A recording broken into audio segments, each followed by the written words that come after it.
Welcome to episode 18 of Feeling Through Live. Today we're talking about a deaf-blind love story, and I'm joined by the couple Divya and Jeremy, who are engaged. They are a couple who is deaf-blind, and we're going to be talking today about their love story and not only the details of it, but also why it's important for other people to hear about a deaf-blind love story. So before we jump into things, I'd love for my guests today to just quickly introduce themselves. So starting with Divya, who again, if all of you were on last night, you would have saw her on the Feeling Through Experience live stream. But Divya, can you briefly introduce yourself to everyone who's tuning in?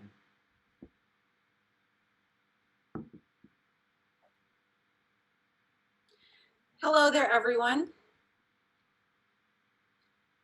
My name is Divya Gohl, and I'm from Florida. And I have a special type of Usher syndrome called HARS3B. And also, I am the vice president of DBCA, which stands for the Deafblind Citizens in Action, and we are a social action committee.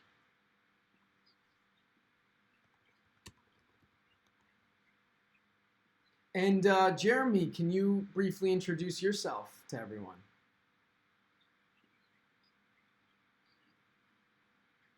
Hello, everyone. My name is Jeremy Best, and I am from South Florida. I also have Usher syndrome, type 1B. And I primarily use tactile communication, but I can see some. So I am also a member of DBCA as well. Thank you. Great. Well, thanks for those introductions. And again, we're gonna get into your love story very soon. But before we do that, I'd love to hear from each one of you just a little bit more backstory, a little bit more about your lives prior to meeting each other. So, Divya, I'd love to start with you. If you could just give everyone a little bit more information and context about what your life was like before you met Jeremy.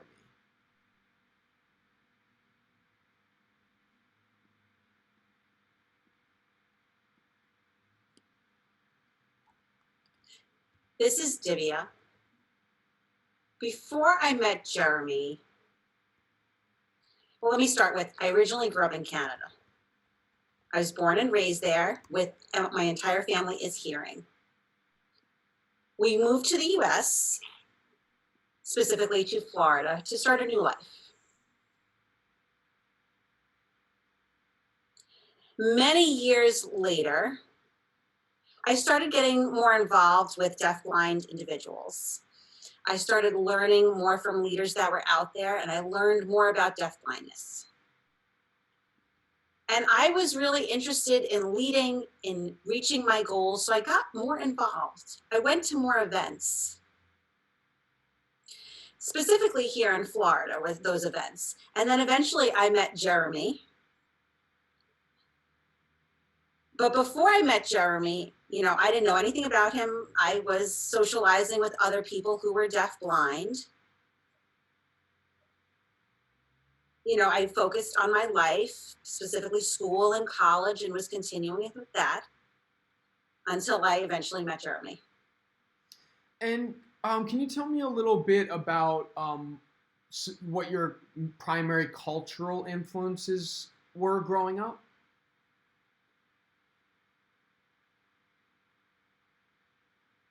This is Divya. I am from a traditional Indian family and have traditional Indian heritage.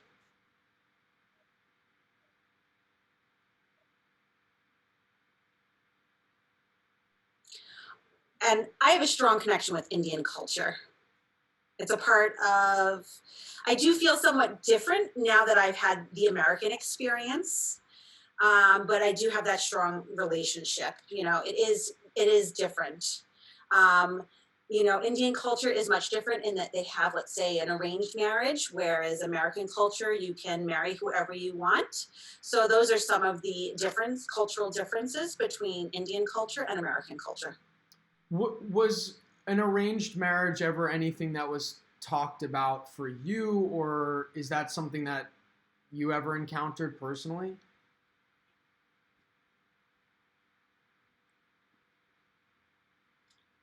Divya is nodding. Yes.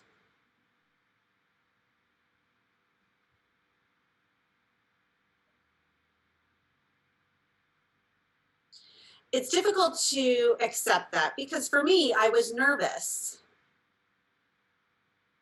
You don't know who the individual is, you don't know them well, and you don't know what's going to happen. You know, you don't know their personality, their background, all the ins and outs about them. So for me, I was a little bit less comfortable with that. I was nervous, especially for communication, because communication for me is a top priority. It is critical. I need to make sure that person understands me and I understand them. Because, you know, for instance, in my hearing family, I'm used to them, and we have communication sorted out. But for someone new, it's difficult. It's difficult to make sure we have that communication, which can present barriers. So communication obviously is the key and is very important in my life. It's the key to happiness as well. You know, you can't just sort of put communication aside and deal with being unhappy because you can't talk about it. It could lead to even depression. Those are not healthy things and those are not good things to necessarily have in your life. If, let's say, this person is the same as me and really understands where I'm coming from and I can understand them, and we had clear communication, and knowing that I am deaf, blind, and all the other ins and outs, you know, that would be something that's very good. And that's something I wanted. I wanted happiness and I wanted to be able to clearly communicate with my partner. You know, I don't want to have to worry about what's going on. I can't communicate. Can I believe this person? Can we have, you know, clear communication? That's not something I wanted for my life. I wanted to make sure I have an understanding with that individual. I wanted to have success in my future. And I just decided that wasn't for me. And that all happened before I met Jeremy. And for me, I wasn't ready. For me, I wasn't ready to go ahead with that. Yeah, no, thanks for sharing that. You know, it's interesting. Um, there's a new show on Netflix called Indian Matchmaker that I've actually watched very recently. So it's interesting when you mention arranged marriages. I literally just recently checked out this show for the first time like the other night. So it was just interesting timing for that topic to come up. But I'd love to move over to Jeremy for a moment. But before I do that, for those of you who are just tuning in, today we're talking about a deafblind love story.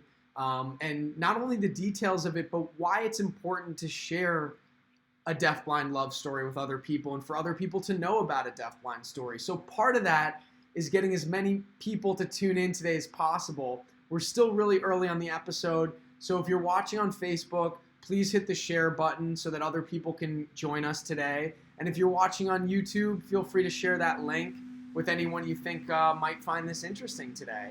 So great, continuing on here.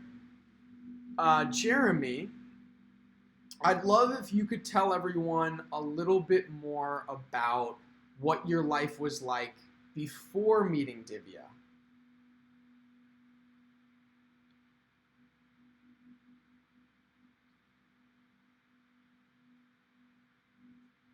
And this is Jeremy.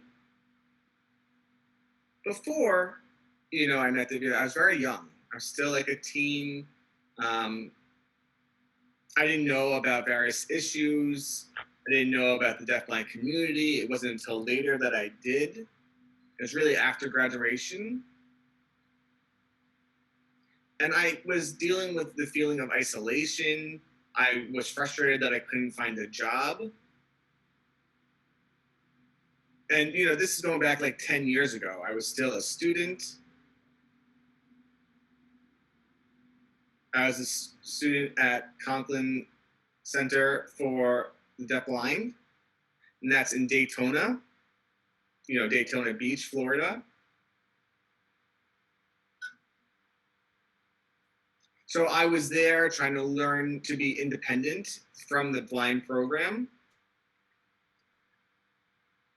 And the supervisor of the program asked if I was interested in going to Helen Keller Awareness Festival and just socializing with other deafblind individuals.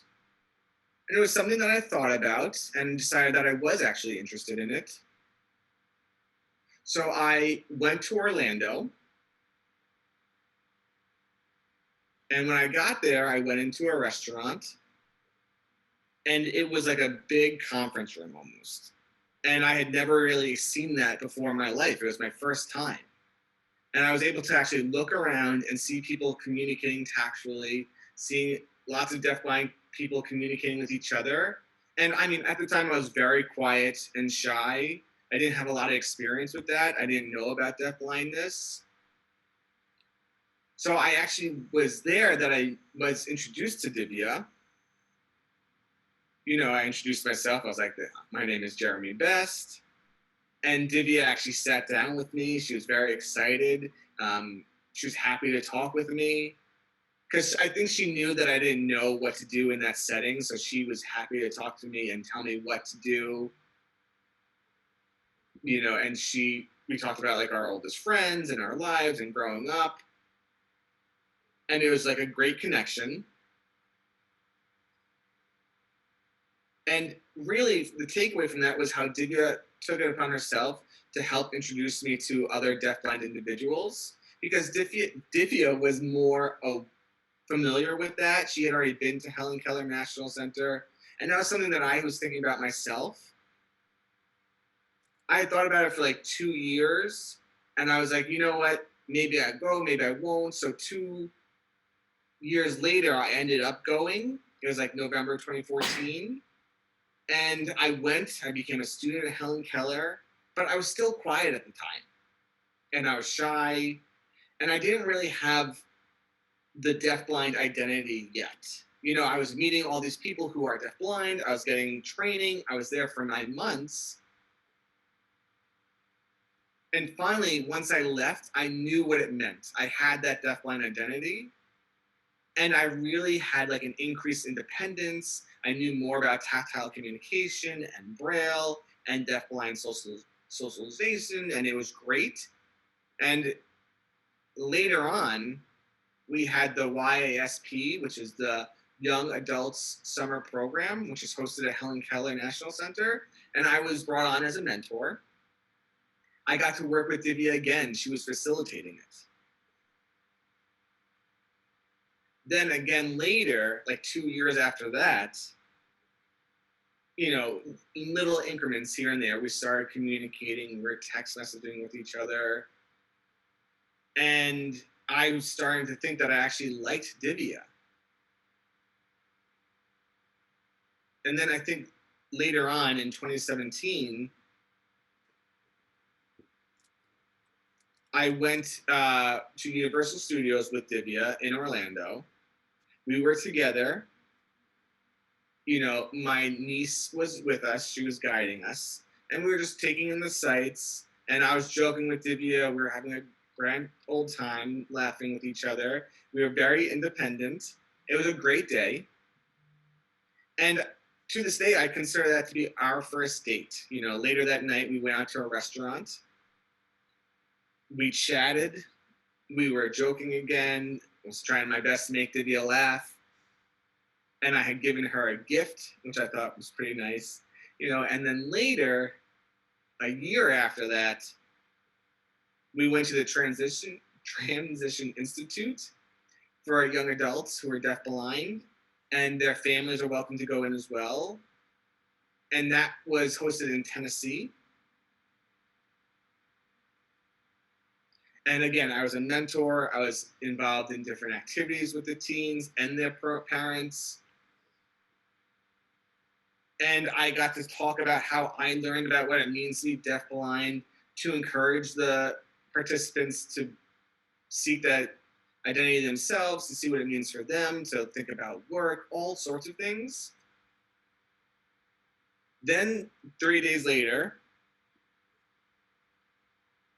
we met, Divya's second mom, Emily. And we had a video who was talking about her retirement. There's like 150 people watching that. And I got to see the whole program. There were interpreters there as well as SSPs and volunteers.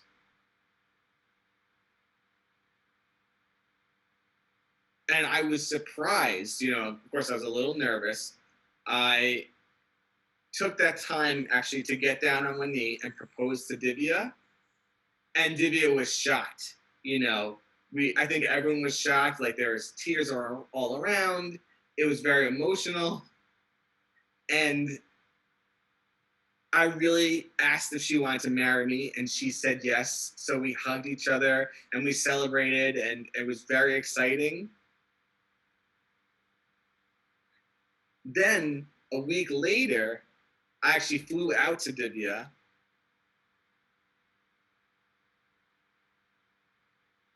And that was the first time I became a member of Deafblind Citizens in Action. That was the first time I was the member. So I did do that. Then a year or two later, brought us to today, where we're dealing with COVID, which is very concerning because we don't get to see each other as often. But I am hoping to be able to move to Orlando from South Florida sometime in the future. And I hope that once we do, we get to spend more time together and be happier. So that's my hope for the future. Thank you. Yeah, that was terrific, and certainly a lot to talk about in there. So I'd like to go back a little bit and just talk a little bit more about some of the things that you mentioned. So Divya, I'd love to go back to Jeremy talked about how he was relatively new to the deafblind community when you two met each other, and that you kind of helped him. Helped introduce him to the deafblind community in a way. Can you talk a little bit more about that from your perspective?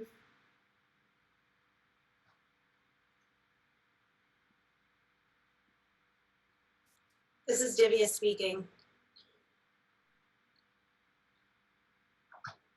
At that time, Jeremy had never met another deafblind person. He went to hearing school growing up in South Florida. He thought he was the only deafblind person because he'd never met anybody else like him. Because everyone else around him was either deaf or hearing. So he had a lot that he was holding back because of that.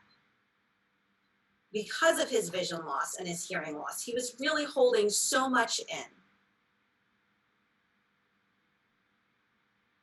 When he became a student at the Conklin Center,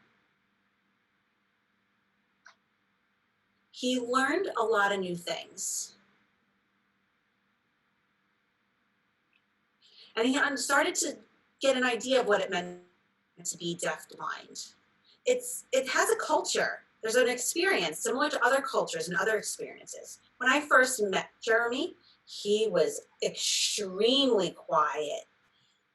He didn't understand what was going on with his vision, and his vision had tunnels. He didn't have much peripheral vision. He didn't really understand interpreters and how they were signing. And that is one of the reasons I helped him. I wanted him to feel comfortable. I wanted him to feel welcomed, as if he was at home. I asked him if he needed any sort of help or support because he had no sort of advocacy skills at that time. No one supporting him. And, for him, communication was tough. I know he prefers English Sign Language, and most interpreters use ASL. And Jeremy was struggling to understand them. And I would, tell interpreters and sort of translate for Jeremy to make sure that he understood, because he didn't understand their ASL. And so that was different for him. You know, it was interesting that he was able to understand me, but not able to understand others. I shared with Jerry my experiences in being deafblind. You know, I explained to him what my vision is, all that sort of information, and that deafblind people can do things in everyday life. You know, that I said I've been to New York, and I encouraged Jeremy, you should go to New York too. It would benefit you, it would benefit your life, it would make it so much better. That, you know, for me, there was a drastic change, and for you, there could be a drastic change. And I have seen that change in Jeremy. He used to hold things in. He used to be very shy and quiet, almost isolated.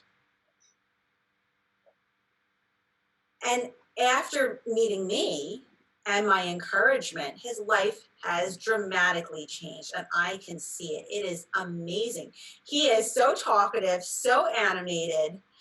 He has a lot to say. He's got lots of thoughts. He's extremely creative. He loves to engage in conversation, be independent. And that is so different than the person he was before. And for me, I feel like I sort of encouraged that change in his life, and for the better, you know? And I wonder, did I help do that? Did God somehow inspire me to meet Jeremy, to help him? Is that, you know, some sort of divine intervention here? And I'm very happy for Jeremy. I'm happy for the big changes that have happened in his life.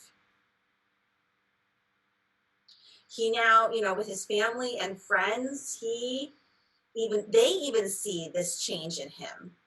They're used to, you know, that this is just a different Jeremy than before. I love to hear that. You know, we often hear in relationships, people refer to their partner as their better half. But certainly, you know, what we hope for in a relationship is that each person helps the other person grow. And it certainly sounds like you've had that effect on each other, which is really amazing. So I want to go. Jeremy took us through the story of him proposing. I'd love to hear about that event from your perspective, Divya. Can you walk us through what that was like for you? Was it something that was completely unexpected in that moment? Can you tell us a little bit more about that moment for you?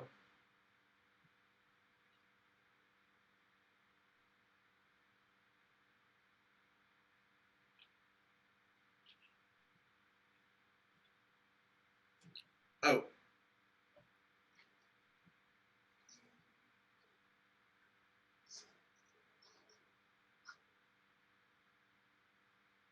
Jeremy, just clarifying here. This is Divya. Oh.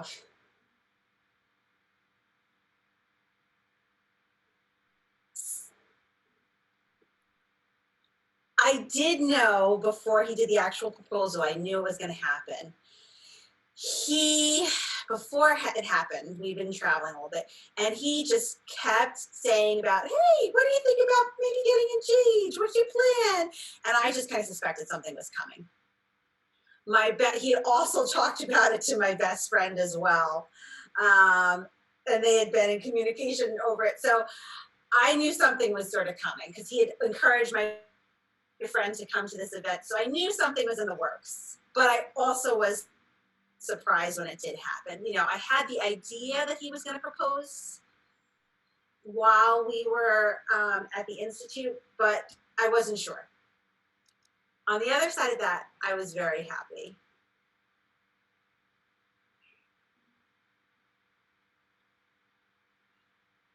You know, again, just going back to, it wasn't something I expected. I wasn't sure, you know, is it too soon? Is it, you know, all those sorts of things. It was something I considered, but really how he did it, you know, and showing people that we could see that we were both very happy. And I knew that we were going to have a happy future together. And so that's why I said yes to the engagement. That's, you know, how it actually happened was, you know, obviously in a very special place. And, you know, you want something to be romantic when you envision it before it actually happens. You know, lots of other places are special and beautiful and, you know, there's proposals, but having it happen there the way it did in my home, you know, as we're there supporting the young people and the teens, and I had been going to that site since 2005. I had been working as a mentor, lecturing, and then around 2010 rather is when I started lecturing. So having all that time and all that history there, it really felt like home to me. It really felt like that was my family. So I'm really happy that the proposal actually happened there the way it did. So, Divya, I know that when we first connected to actually talk about the event that we did last night with the Feeling Through experience, when I was getting to know you more, one of the things that you brought up was that you really wanted a platform to talk about your love story between you and Jeremy, that you thought it was really important for other people to hear about a deaf-blind love story. Can you go into a little bit more detail about why that's important to have a platform to talk about that topic?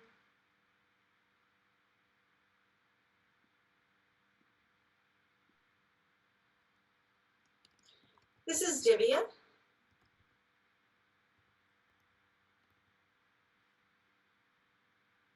It's really important to show the world and show them that people with disabilities can do everything except for us. We can't see, we can't hear, or other individuals that perhaps have physical disabilities or challenges.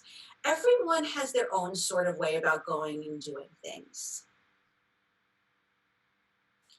People with dual disabilities, we have our own goals. We have a life that we want to lead, our own motivation and our own way of getting there.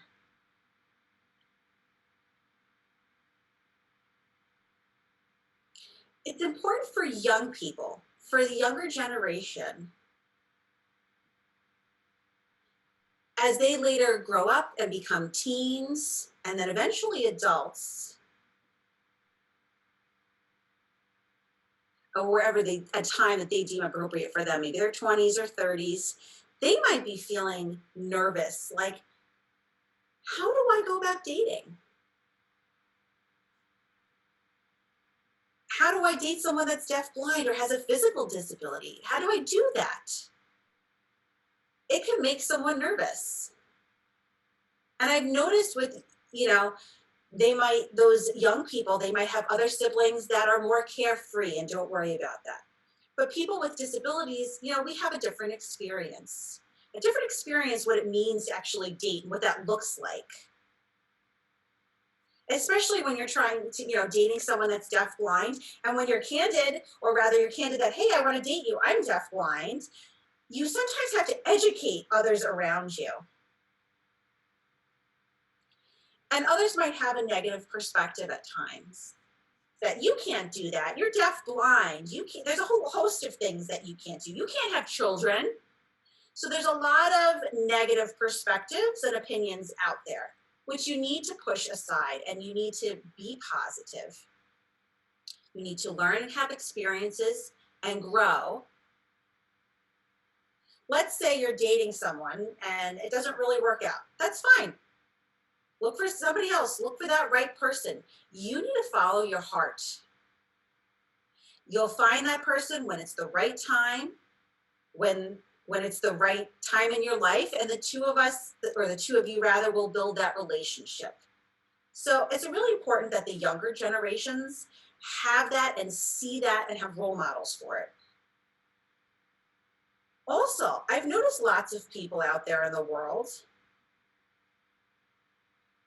there's not a whole lot of love stories that include people with disabilities. There have been slow changes where there's love stories that include individuals with disabilities.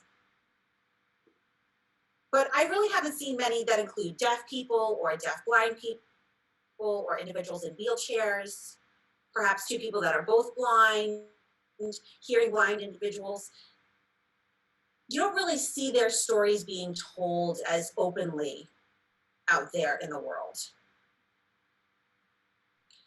When you read books or you go to the movies, you don't see that out there. And we need to educate people that people with disabilities have a love story too. And that can impact and touch people's hearts out there in the world and start a change that can eventually make things better in the future, to have more equality on what a typical person versus a person with disabilities has in their story, and have a unity of life between all people and equality. That's basically what everyone wants, is to have equal access and equality every day of their life, that people can achieve and do whatever they want.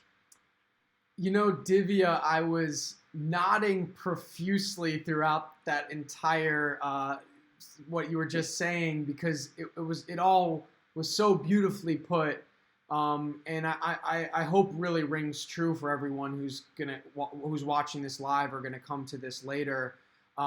Certainly, I think you really just encapsulated a lot of what the Feeling Through platform is. The hope being that certainly it's important to talk about elements of deafblindness and deafblind culture, because it's not something talked about very much. But more than that, it's a space for people from that community to talk about a lot of other things that don't have to do with deafblindness, that are universal, that everyone experiences, like love, like a love story, and the importance for other people who are maybe unfamiliar with the deafblind community to be able to see people within the community as fully formed, multifaceted people, just like anyone else, who go through life experiences just like anyone else, and experience these important aspects of life just like anyone else. So you really captured that beautifully. I'd love to ask Jeremy as well, just on that topic of why it's important for people to hear about a deafblind love story. Do you have anything else that you'd like to add to that?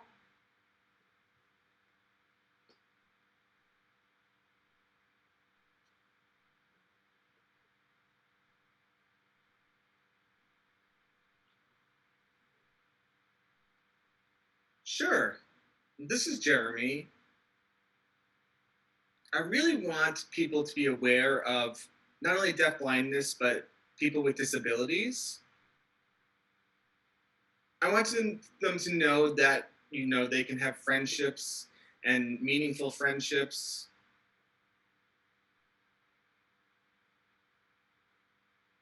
That they can have their family support and understand that they're in charge of making their own situations and pursuing their own happiness, that they can live independently, that love can make things happy for them, and it's a real blessing, and that those partners can live together, that it is possible.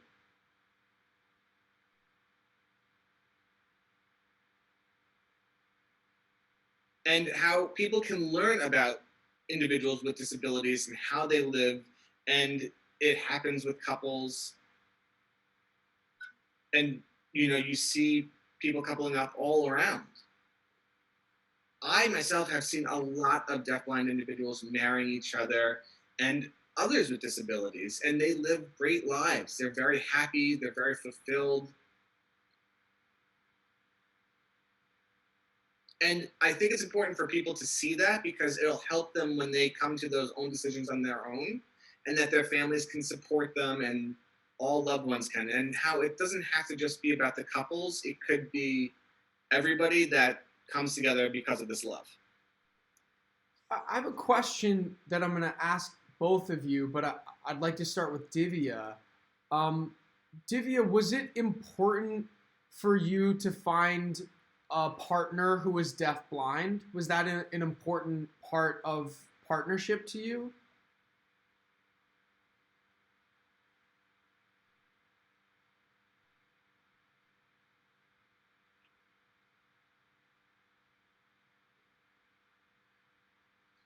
This is Divya.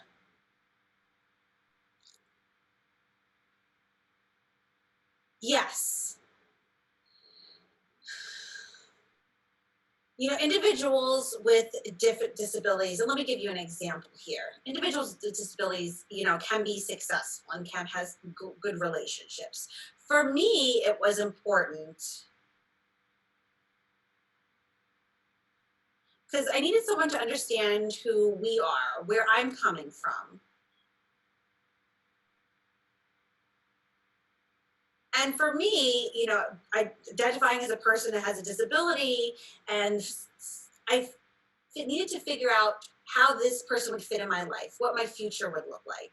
You know, setting my goals and having those in place, having patience, honestly, is another characteristic, having faith, and finding the right time in my life would lead me to great successful things as compared to rushing them and not having the time and be right in my life. So it was different for me. I wanted to find a person, and with other individuals, let me just say, I always felt there was this sort of wall between us until I met Jeremy. With Jeremy, he was the right person for me. Before him, you know, things were not that great. And with Jeremy, I took it extremely slow. I wanted to know what Jeremy's goals for the future were. I needed to know more about his background. I wanted to really make sure he was the right person for me or not. And clearly he was.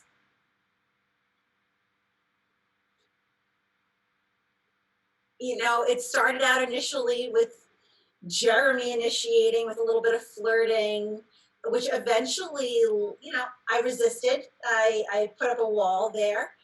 But he did it slowly. And for me, it was important, you know, to have that respect. And I think that's important for people with disabilities to feel respected, to feel that their cultures and their traditions are valued.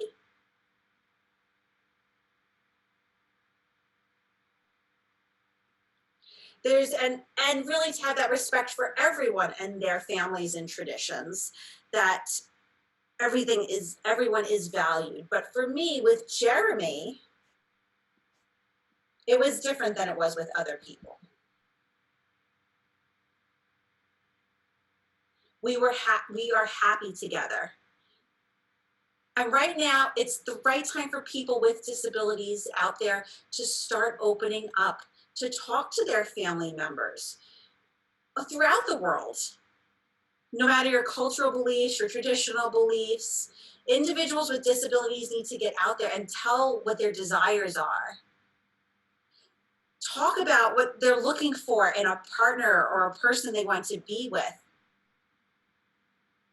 so that their family members can understand and help them find the person, perhaps, that they're looking for. People with disabilities want to be happy in their lives as well. And family is also a part of that. It's important for everyone to have unity, communication, and really just being open and supportive of everyone, as well as to educate each other. And once you have those traits, you will feel like you've gone from being a stressed out, frustrated person, which isn't a happy life, which is chaotic, and I didn't want that sort of life. But once you can get to that sort of place where the time is right, you'll feel better. And educating others will help you open up even further to share with your family as what your desires are for the future and your goals. And Jeremy, um, was it important for you to find a partner who is deafblind?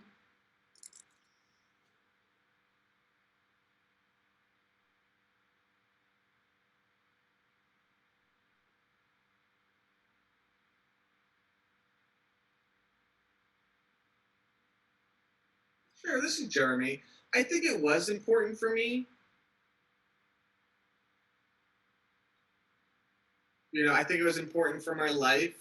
I'd have to give it some more thought, but I do think it was, yes. Also, Jeremy, Divya had mentioned earlier that she grew up with Hindu culture, traditional Indian culture, and I know Jeremy, you mentioned before that you're Jewish. I'm not sure how much you identify as that culturally. We didn't get into that yet, but I'm wondering if there's ever been if that's ever been challenging in any way to navigate the cultural differences between you.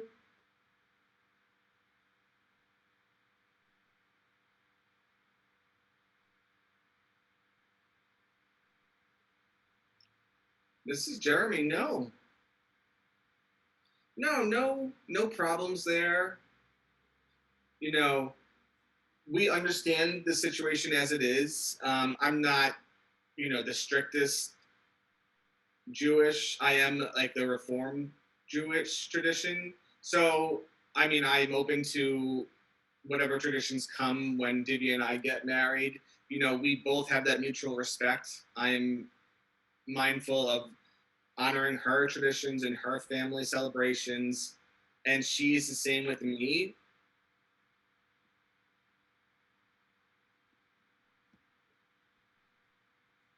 And there's all sorts of different beliefs out there and different celebrations that we will be celebrating together.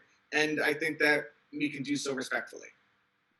And Divya, to kind of throw that similar question back to you, did you feel any sort of need or responsibility to marry someone who was traditionally Indian culture like yourself, or was that not something that was necessary for you?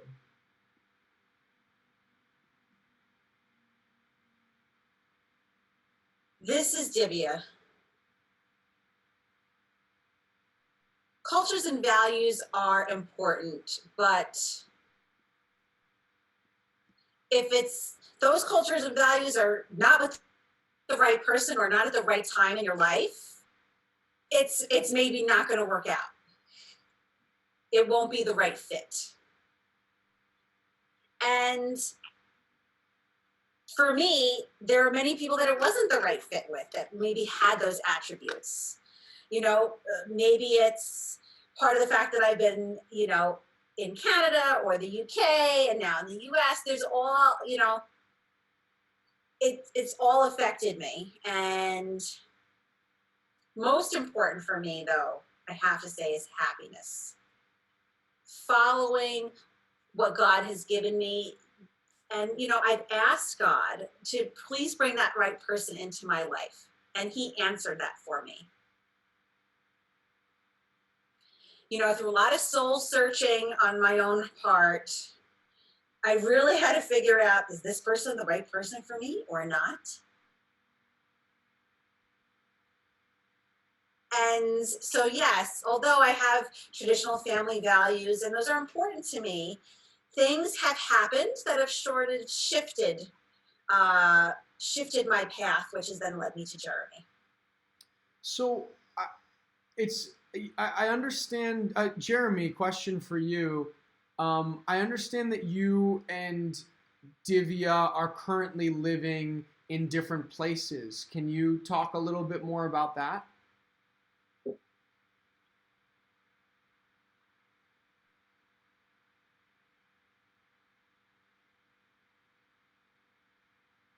Yes, right now we are living separately.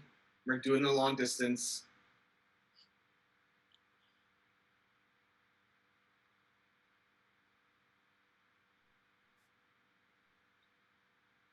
And, my hope is sometime in the future to get a job. It's been a challenge. I've been looking for quite some time, but I am looking to relocate to the Orlando area. So this way I can go there, and hopefully continue my life with Divya, get married, and we can live together. And I hope that happens someday. I am very spiritual and I think it's going to work out. And where are you currently living now?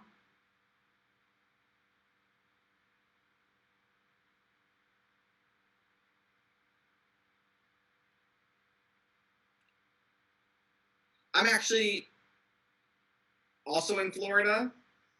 I'm more South Florida in the Fort Lauderdale area.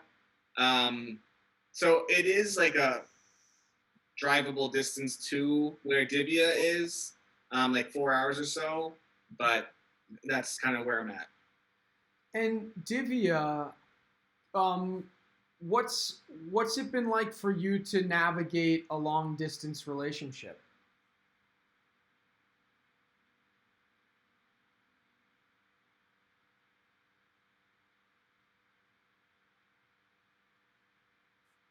This is Divya. Long distance can be pretty much of a challenge. We don't get to see each other in person often. I would say we see each other sometimes every 4 to 6 months, depending. We'll see each other during Christmas break, during summer break.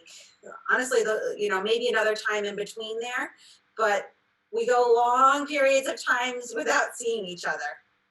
And it is different, yeah. But when we're together, I miss Jeremy when we're not together. I do dearly miss him. I love being with him. We, love being together and making plans for the future, but we have this distance thing, and that's the situation we're in. We talk all the time through FaceTime, through text. We communicate with each other, obviously, every day. And that really helps keep us connected to each other. My spirit is with Jeremy, as I know that his spirit is really with me. So even though we're physically distant, our spirits are with each other. And we're just waiting it out. We've been doing the long distance thing now for 4 years, and I remain optimistic that hopefully one day Jeremy's gonna be able to move here, and we'll be able to start our lives together and have happily ever after. And Jeremy, you'd mentioned that you're currently looking for a job in that area. Is there a particular kind of job or a particular field that you'd like to work in?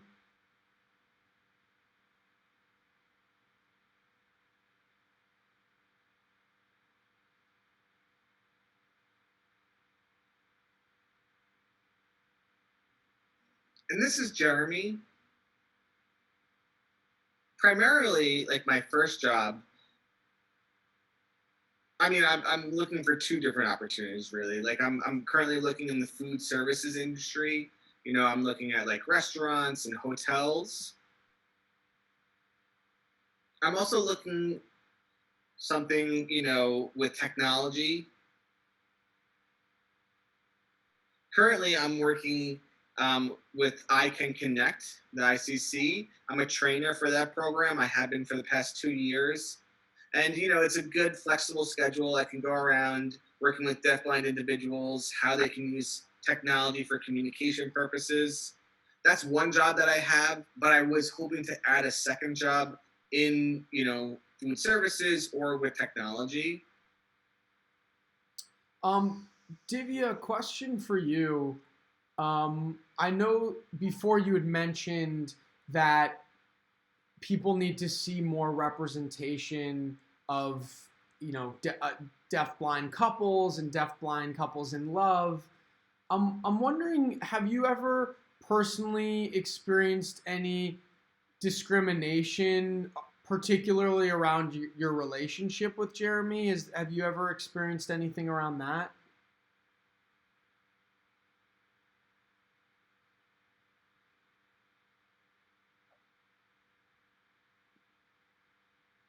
This is Divya. Not really, not what I would call discrimination about our relationship. There have been people, let's say we're at the airport or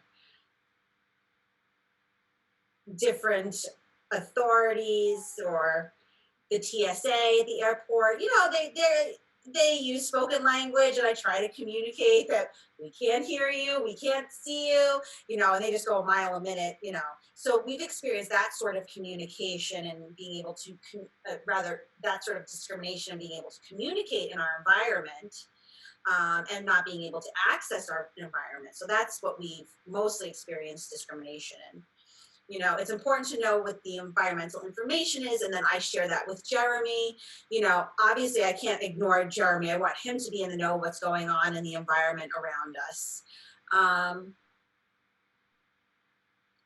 But most of the time, the two of us have a very positive relationship, and others do as well. There's no sorts of discrimination that we've really experienced as a result of our relationship of being together. Jeremy, I'm wondering, in addition to, you and Divya being far apart from each other, has COVID compounded any challenges for you? Have there been any additional challenges during this period of time where coronavirus has been around?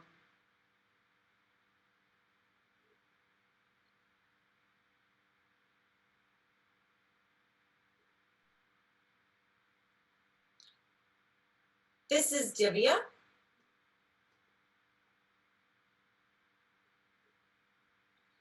This is Divya signing. So during coronavirus, that has been a big obstacle. It's caused me to be even more isolated, as well as for Jeremy to be more isolated. We're both home, we're both lonely. We pretty much are in the house. We go out very occasionally, maybe just for a walk, but it is quite lonely, quite isolating. We used to FaceTime, often and text often. And rather, that's all we can do right now. We can't visit each other in person. So all we have is texting and FaceTime. We need to be safe. For both of us need to be safe. And that is why we've maintained this distance. Jeremy is a tactile communicator, or a close signer. And with coronavirus, and this whole social distancing thing, you can't do that. And I can't go to see him the way I would like to. And I can't maintain a social distance because he wouldn't be able to access me for communication. And Jeremy, again, using tactile sign language, that's a challenge. So thinking about what would happen if we were actually, in fact, close to each other, what if one of us was to become sick as a result of that? And we just decided that our priority to each other is our safety. We are hoping that as Jeremy looks for a job, and which is difficult to really find in the economy right now, we're hoping that once he's able to move, we'll see what the next steps are then for us. We'll make plans to be to be close together. Because right now, really the concern, especially even with traveling, if I was to visit him or if he was to visit me, the touch that you would need to have, like taking an Uber or a Lyft, getting onto the bus, you'd have to touch things in your environment. And neither one of us wants to get sick. So we're going to see how things unfold here, or being in Orlando and where he is in South Florida, and wait until perhaps things are more safe, and then we will be able to get together again. So with the last couple minutes we have here, Jeremy, I'm wondering, are there any closing thoughts you'd like to share?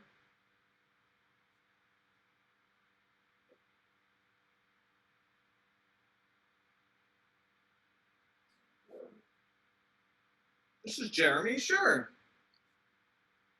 I mean, COVID has been a challenge, not just for us, but for the deafblind community overall. It's really not easy. It's really hard to socialize distantly. I am hoping to move. I am hoping for that, personal growth of owning a home and getting transportation done. I am looking at like how I'm going to navigate the world using masks and gloves, figuring out how I can go food shopping, getting what I need, simple things like that. I think I'm going to need to figure it all out without the same assistance that I've been used to. And it's going to be a challenge for sure, but I'm planning for it now. I'm already looking online. I'm able to bring food to me via online services that are delivering it to me. So there's options out there that need to be explored.